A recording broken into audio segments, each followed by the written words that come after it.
Alam nyo ba mga lods kung anong creature to? Ang tawag sa amin nito balat. Yan. Dito sa Pangasinan ay balat din. Ito. Pero may mas malalaki dito, yung talagang kinakain siya. Yung ginagawang adobo.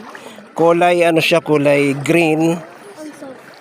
Yon. Ito, hindi ko alam kung kinakain ito. Ayan. Humaba na. Kasi nasa tubig siya, pero pag binuhat ko to, magano siya, iiksi yan oh.